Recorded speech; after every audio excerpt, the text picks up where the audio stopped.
Welcome to Greg Norman's golf instructional video entitled The Complete Golfer. Part 1 focuses on the fundamentals of the long game. When I was 16 years old, I didn't know a golf club from a hockey puck. That's because back in those days, I was a typical Aussie kid. I loved the rugged outdoor sports. In 18 months, I went from a 27 handicapper to scratch. In 2 years, I turned professional golfer.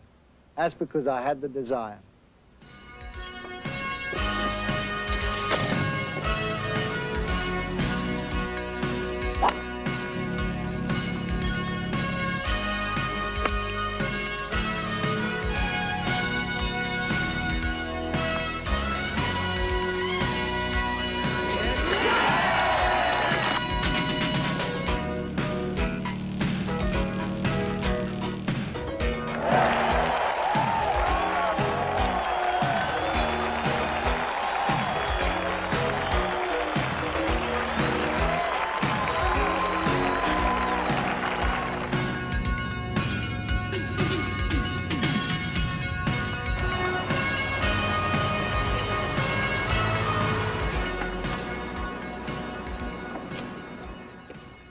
I'm not saying I can give you the desire to play the game, but I can show you the basics and fundamentals of it. And that'll lead to two things, the improvement of your game and also the enjoyment. And let me tell you, that's one thing I do most in golf is enjoy it. Hi.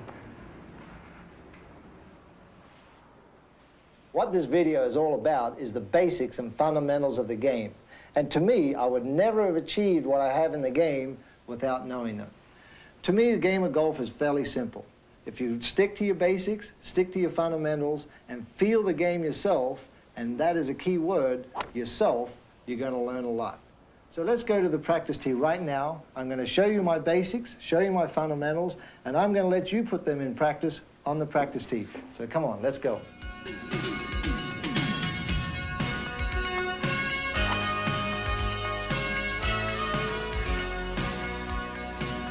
The grip. The most important part to get the natural feel and ready to play the game. Without the correct grip, you're not going to have the liaison between your body and the golf club. Now, there are many different ways of doing it, and most of it is basically up to you. You got to keep it the most natural and simple way. Let me show you a few tips that I learnt myself going through the hard ways of feeling the game out. Now, let's just take our golf club out of our hand, for example. Stand there, arms hanging down to your side. You notice that the back of your left hand is pointing to your target. The palm of your right hand is also pointing to the target. So what we're trying to do now is just bend over and let our arms hang. Without a golf club in your hand, just put your two hands together. And basically you'll see that the back of your left hand and the palm of your right hand are working together facing towards the target, which is straight down the line. Now there are two reasons why we do this. The main reason is when you grip the most natural way, your club face is going to return square to the target. If you have a strong grip, which we'll get into later on, which is this grip where you see 3 or 4 knuckles, where the back of your palm is to the sky and the palm of your right hand is also to the sky, you're going to create a motion with the club face that'll hook at impact, and that'll create a right to left shot, which we really don't want. And the other way, if you have a weak grip, which is a palm to the ground of both hands, of the right hand and the left hand, you're going to find you're going to have an open club face. The reason why that happens is always your natural reaction of your body, your wrist joints, your shoulder joints, your forearms, your elbows, are always going to return to your most natural position, which is this way. As we pointed out, when you let your arms hang, your palm's going to hang perpendicular to your shot. And that's where they're going to return at impact. And that's the most crucial part. If you can retain the most natural and relaxed feeling of the club face coming into the ball, you're going to retain a nice smooth motion and consistent motion through your grip. Okay, now you've got that in mind, let me go on to something else. When you stand there, again, let your arms hang. We're going to put the club through the base of our fingers. Now, what I call the base is where your fingers join your palm. You can practice this at home by just putting your forefinger of your right hand into your left hand, and you notice I'm putting my first finger right across the base of my fingers where they join the palms. Now, when I close that up, you can see again, I'm maintaining what I said originally. Keep the palms as close to perpendicular to your shot. Okay? Go to your right hand, the same deal. Put your first finger, your left hand in your palm. right across where your fingers join your palm, close it up, and you notice the palm again points to the target. When we put our golf club in our grip, in our hand, you'll notice that we put it this way. Same principle, same way as you were practicing with your forefinger or both fingers, and just close it up. Now, when you get to the grip, we can also experiment another way. When you close the palm of your first finger, push your thumb down, you notice there's a nice little ridge that's formed in your palm. What we're going to do is we're just going to put our left thumb into there. Again, Mother Nature's made the perfect hands for us to play the game of golf, so why not use it? Push your palm again, push your thumb of your right hand down, you'll create that groove, and then put your thumb into that groove. So when you put it on the golf club, all that does is, again, puts it there nice and comfortable. And now when we're going to do that, we're going to have our hands working as close together. If you get your hands working together or working as a unit or one unit, you're going to have simplicity. And that's what we need in the golf game. We don't need our hands fighting each other. We don't need our left hand over here and our right hand over here, which creates all sorts of problems with our alignment and our way our arms hang at a dress. If we have one hand fighting the other, you're going to get a different type of motion and impact. So what we're trying to do is get our hands to work as one unit, as I mentioned before, and this is how we're going to do it. Get the hands close, okay? Now, the pressure points, let's talk about that. The first top three fingers of your top hand, which are these ones here, when you get to the top of the swing, they're the fingers that are going to hold on. Now, if you notice, if I let go of my little finger, right, it's going to go. The club is going to drop. So when that club drops, I lose all the pressure in my forearm, which loses all the pressure down the back of my shoulder and down my left side. If I keep that pressure in those three fingers, the club doesn't want to go down this way because I've got strength here in my forearms. A good way of practicing that or feeling it is just stand there, hold the golf club parallel to the ground, and just hold it with your three fingers, with your palm pointing to your target again. If you go straight down here, just lift it up, move around here, and you'll see these are the pressure points. Now, underneath my left forearm, or my top arm, I'm going to feel where the pressure is, right there. That is the crucial part. Now, go to the right hand. What we've got to do now is same principle. Take your normal grip, take your left hand off the club. Now, with your palm there, you'll notice that the middle two fingers are going to be our pressure points. Do the same routine. Lift the club up parallel to the ground. You notice the palm of your right hand is still basically pointing to the direction where we want the ball to go. And you'll notice this time, instead of the pressure being under your forearm of your right hand, the pressure feels like it's on top.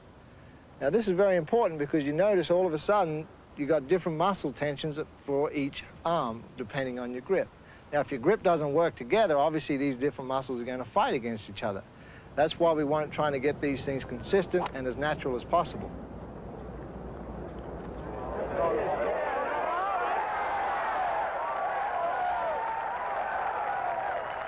Okay, golf is a game of opposites. Why don't we think the more pressure I get under, the softer I'm going to grip the golf club.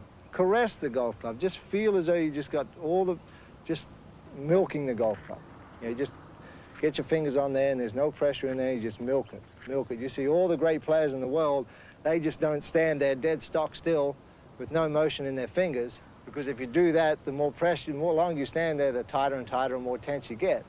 All the players, they milk it a little bit. They waggle their club, their grip's always moving just a little bit, and all they're doing there is releasing the tension. Now, the tension in your grip, without the pressure, just normal day practice, just have enough pressure in there where if someone came along and gave it a good quick jerk with the golf club, and we'll show you right here, if someone came along and just jerked it out, it'll come out, okay? Now, the reason why we do that is that as you take the golf club back, you're going to find the pressure is going to naturally build up. And the further you go back, the more pressure is going to be generated in your fingers, because obviously there's body motion. Whether you go to throw a golf ball or throw any ball or prepare to catch anything, you're going to be developing resistance. Muscles are getting ready to do that. Same with the golf swing. As I say, when you take it back, the more pressure is going to get in there, and the further you go back, the more pressure is going to get in the top, as I said, the top three fingers right here, and that's where you've got to control your golf club. Control it at the top with these three fingers. As I said, let go of them, the club's going to do this, the back's going to go like this, and we're going to get fat shot. No good, we don't want that. That's why our pressure at the start of the golf swing, if we start with the right pressure at the right time, we can develop all the way back here, get to the top of our swing, we feel fine.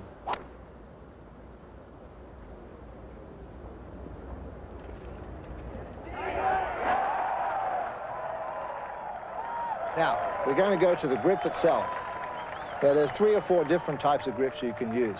You can use the Varden grip, you can use the overlap grip, you can use a 10-finger grip. And I myself sort of didn't like any of those. And this is what you can do. Experiment for yourself, find out what feels most comfortable for you. If you've got short, fat fingers like a Nicklaus does, and a lot of players out there, they do the interlocking grip. If you've got long fingers, slender fingers, women, for example, fingernails, you don't want to stick them into each other, right? You do the overlap grip, which is this. Or if you don't like any of those, you could go to the 10-finger grip, which is taking all the fingers on, putting it on the golf club, just like gripping a baseball, I guess, except gripping a baseball bat, the left hand, the thumb goes over the side, it doesn't stay on top. But 10-finger grip, a lot of good players have used that. It's just like that. All the 10 fingers are on the golf club. If you feel comfortable doing that, go ahead and do it. But remember the basics. Remember the natural progression of your hands at address position through your backswing. I myself came up with something that because I didn't like either one of them. I don't have short, fat fingers. I don't have long, skinny fingers. So what I did was one day I just experimented. I had my hands together like this, hanging down. And all I do is put my hands together like that. Put my little finger of my right hand between the first finger of my left, first and second finger of my left. So it just sits in there like that, all right? So all I do then is when I close it up, these 2 fingers don't sit on the grip at all. They're not there. And another reason why I did that was if I do have my fingers like this, my 2 hands come very close together. And the closer you get them together, the easier it is to work as a 1. Now, if you notice, my thumb on my left hand is not all the way down the shaft. It's as far up the shaft as I can get it. Now, here's a little practice routine you can do to feel that. And this is one of the reasons why I went to my grip, is the more I move my thumb up the shaft, the more pressure you can feel these fingers generating between the grip and your hand. And the more pressure you feel in your forearm. Now, I'm not going to pull it up so much where I'm choking myself and I have to release it. I'm just pulling it up. Now do the opposite. Push your thumb down the shaft and you see what happens. Your forearm wants to lift up. And the more it lifts up, the more it wants to separate your palm from your grip. So move your thumb up the shaft to get that nice, consistent, firm feeling in your left hand. And then all I did was lifted my first finger up on my left hand, put my little finger in there, and I could get my right hand as close as I could to my left. And that is the reason why I went to my, I don't know what you want to call it, intermesh, I don't know. I did it myself, never saw anybody else to do it. I did it by feel, it felt comfortable to me, and that's what you've got to do with your golf grip. So whichever way you feel, get your grip right, go out and enjoy your game.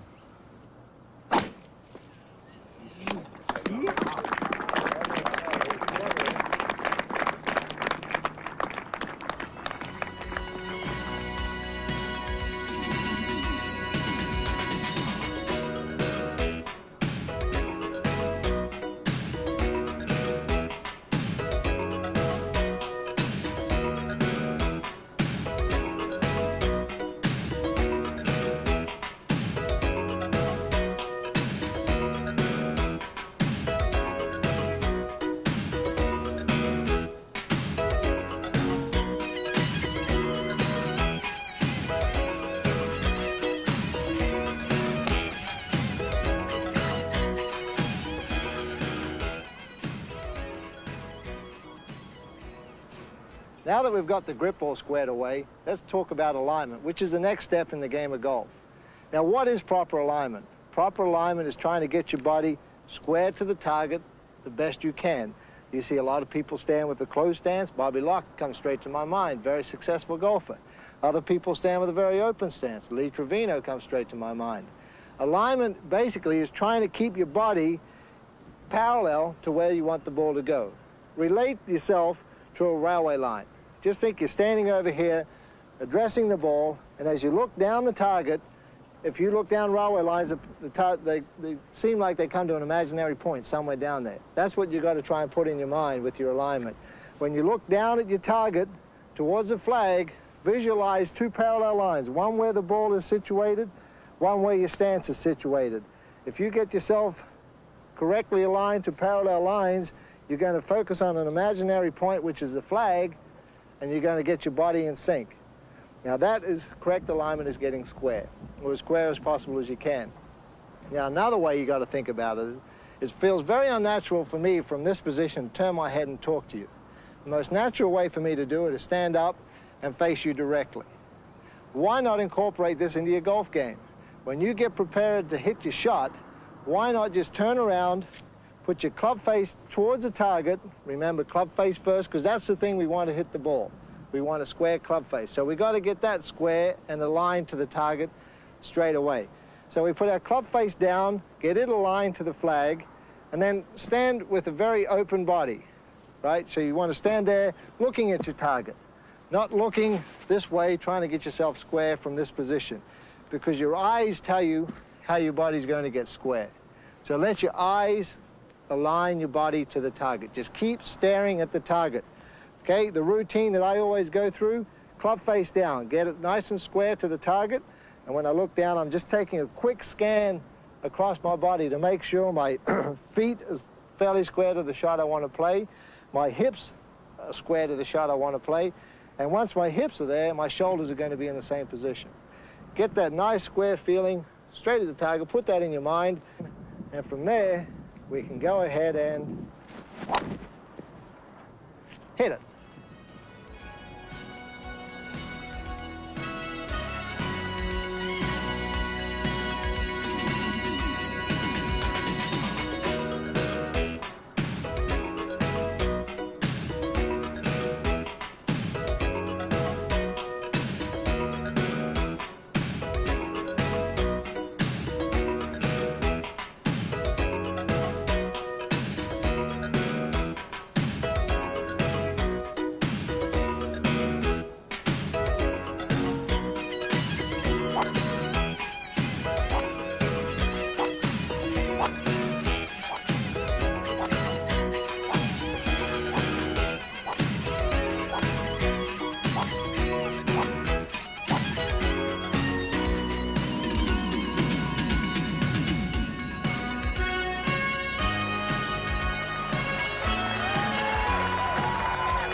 Our next step in understanding the basics and the fundamentals of the game is the ball position.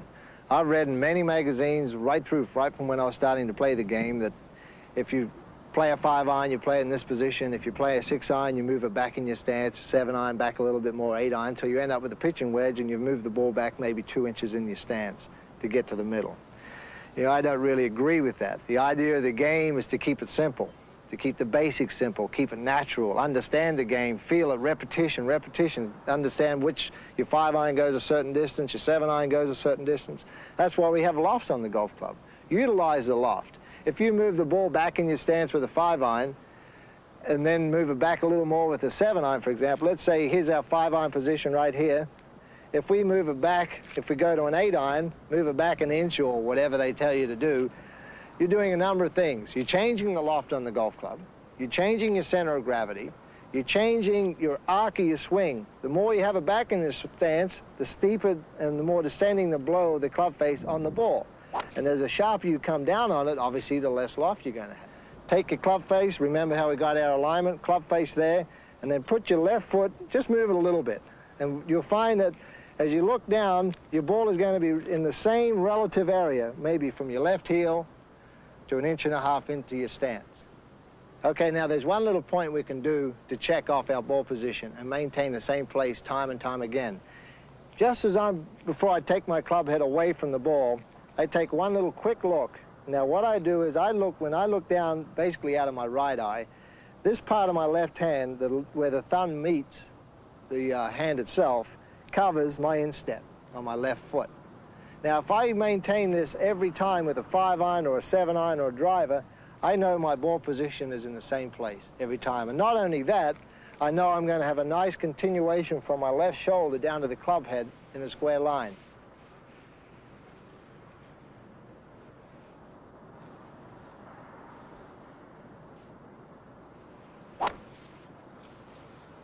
So with ball position, maintain it in the same position all the time for every full shot.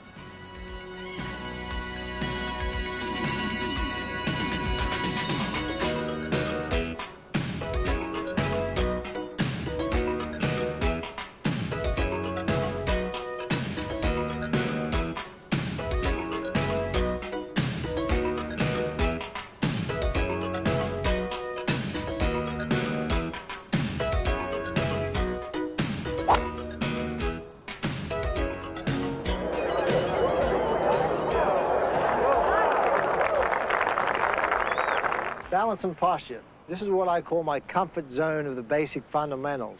You know, everybody out there has got different ways of their physical structures, whether they're tall, whether they're short, whether they're fat, whether they're thin, weak, or strong.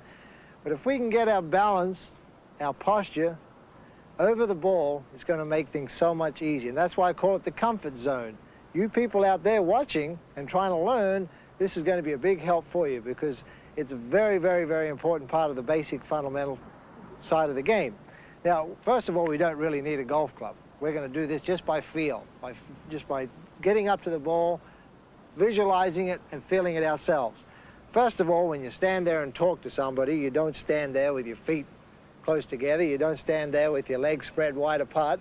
You stand there where you feel comfortable. So therefore, we just look at it standing here naturally. My stance is maybe a little too narrow for the golf swing, but I'm comfortable. I could really go up there and hit the golf ball right now from this position. Right? But now what we've got to do is look at our stance and utilize this and break it down to see whether we can rotate our body to the full extent to get our extension and then come down and keep our balance, right? So now our stance goes into another word called balance. We have to get our stance comfortable, but also at the same time get it to where a point is where the balance of the swing is going to be even and fluid right throughout the whole swing. So therefore, I'll just widen my stance a little bit. Now, I didn't go and widen it by 3 or 4 inches. I only spread my feet apart by maybe an inch. So from here, I've got a nice, perfect weight distribution. I've got 50% on my right foot, and I've got 50% on my left foot. So what I do now is I'm feeling, we're just talking about the stance now, nothing else. I got the feeling of all my weight is running down the inside part of my legs. And the weight should be coming out through the instep of your left foot and through the instep of your right foot. Now what this does is it anchors your swing through the whole sequence. Right, now we got that feeling. Now, you do not keep 50-50, like 50% of your weight on the front of your feet or 50% of the weight on your back of your feet. You must have a little bit of your weight on your heels, a little more weight on your heels. Maybe it could be 65% of your weight on your heels, maybe even 70%, depending on how tall you are. Now, the reason why we do this is one of the biggest faults in the game, and especially you people sitting out there, maybe not the pros, but people sitting in the lounge room who only play once every 6 months or once every 3 weeks who are trying to improve, you lean too much into the ball. When you lean into the ball, you're going to lose your balance coming down, right? Again, the word balance. We don't want to lean into the ball. So if you put your weight back on your heels, maybe 65%, what you're doing is you can get your rump down to the ground. How many times we've gone to a friend's place, had a few beers or whatever we do, have a few cocktails, and we sit down and talk at a bar, and you squat on the edge of a bar stool. You don't sit all the way back, but you just lean back. That is a feeling you got to have. Now, another reason why I do this, when I come down for my downswing, I want to keep my rump to the ground. I want to keep my center of gravity close to the ground. The closer I can keep it to the ground, the more of a nice sweeping motion I can get through there. Now what we do is with that posture there, we think about our lower part of the body. We've got that nice and comfortable. Now we want to get the top part of the body. Just think of it this way. Just stand up with your straight back and pretend somebody's going to pitch a ball at you, right? You want to get down there and you want to brace yourself a little bit. You're just going to arch a little bit. You're going to wait for the impact. When that impact comes, you're not going to be way down here and you're not going to be leaning back. You're just going to be ready for it. So, okay, from that position there, just let your arms hang. All right? You're leaning forward enough where you're not too far forward and you're going to fall on your face, and you're not too far back where you're going to fall on your back. You're just leaning there, ready to catch something or ready to stop something coming at you, and your arm's going to hang right down there, nice and comfortable. All right, from there, we just pick up the golf club and just let it drop into our left hand, or you can let it drop into our right. You notice I'm not pushing my hands forward to take the golf club or bringing my hands back to take the golf club. All I'm doing is taking the golf club to my hand. Let it fall there. Take my grip with my right hand, and from this position, I'm relaxed, very relaxed. I've got no tension in my grip. I've got no tension in my forearms. If there's no tension in my arms, I have none in my shoulder, none in my back of my neck, and none down my back or down my spine. You'll notice another important factor from the posture and balance is that my body is slightly behind the ball. My center of gravity is about here in relation to the ball, not right on top of it. If my center of gravity was right on top of it, I'd have to be right here, or I'd have to move the ball back in my stance there. So that's an important part, because when you come into your downswing, You got to get in behind the ball. Your arc of your swing's coming in behind there, little inside-out motion, and that's where your center of gravity plays a big part. So if your posture and your balance is not right, your downswing is going to be very difficult to get that center of gravity. So you'll probably feel as though your right shoulder may be a little bit lower than your left. It should be just falling in there, right shoulder a little lower your left, relaxed position, and from there, we can go ahead and hit it.